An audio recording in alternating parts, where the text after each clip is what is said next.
Bien, merci d'être là encore une fois, de soutenir les belles actions de Québec solidaire. Aujourd'hui, on veut parler de mobilité.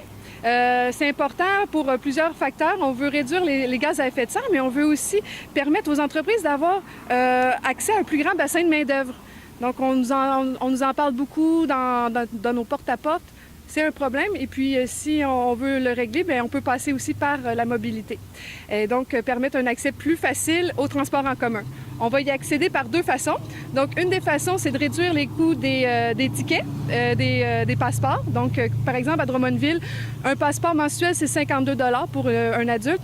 Donc, ça serait réduit de moitié. Ça serait une belle économie pour tous les citoyens de Drummondville. Ensuite, la deuxième chose sur laquelle on veut s'attaquer, c'est les infrastructures.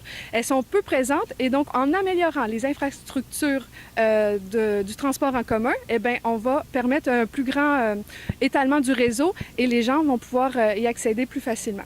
Et on sait que Drummondville, c'est très important pour eux, la mobilité. D'ailleurs, il y a une politique de la mobilité qui est instaurée et qui va prendre action en 2019. Sachez qu'un gouvernement Québec solidaire sera là pour les appuyer et faire en sorte que leur projet de mobilité, lequel on appuie fortement, sera un de nos enjeux principaux dans la région. Donc c'est important justement pour réduire, on sait que on parle aussi du cégep de l'université. Les étudiants utilisent de plus en plus de transports en commun. Puis nous, nos investissements ne sont pas seulement à Montréal, à Québec, c'est aussi partout en région, c'est bien important. Et puis de aussi faire le lien entre les différentes régions. Puis là-dessus, je vais laisser Lannick vous en parler. Un texte. Bon, merci Sarah. Merci. Ah oui, ok. Bon, Sarah nous a bien présenté l'impact des investissements que Québec solidaire veut faire pour la mobilité urbaine. Merci Sarah. Par contre, pour Québec solidaire, la mobilité doit être accessible sur l'ensemble du territoire. Et c'est pour ça que nous voulons créer l'ATI, c'est-à-dire l'Agence de transport interurbain. Cette agence sera dotée d'un capital de 2 milliards de dollars. Elle aura pour mission de racheter les compagnies d'autocars qui, malgré les subventions et les monopoles qu'elles détiennent, ne cessent de réduire leurs services pour la population des régions, dont le centre du Québec. Avec l'ATI, nous pourrons rétablir les arrêts de l'autobus le long de la 122 entre Victoriaville et Drummondville. Les gens de Notre-Dame, qui ont un rendez-vous à Drummondville, ne seront plus obligés de quémander leur transport. À terme, il pourrait être possible de se passer de voiture pour aller travailler à Drummondville en couplant le transport interurbain avec le service urbain. Voilà ce qui est.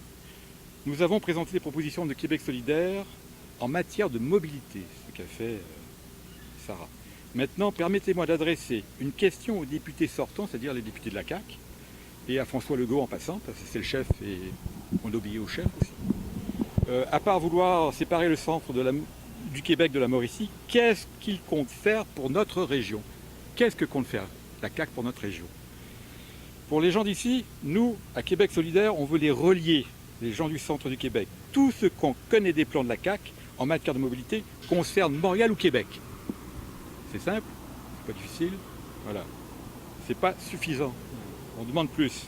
Et ce que nous craignons, c'est d'être ensevelis sous le béton et l'asphalte.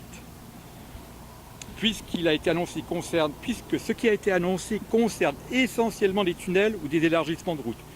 Toutes des choses qui ne font qu'empirer la congestion et augmenter la pollution due à l'automobile. Donc voilà, j'aimerais que les gens pensent à ça le 1er octobre dans leur voter. Pensez à ça au moins. Pensez-y. Merci. La meilleure période de questions. Merci. Des questions.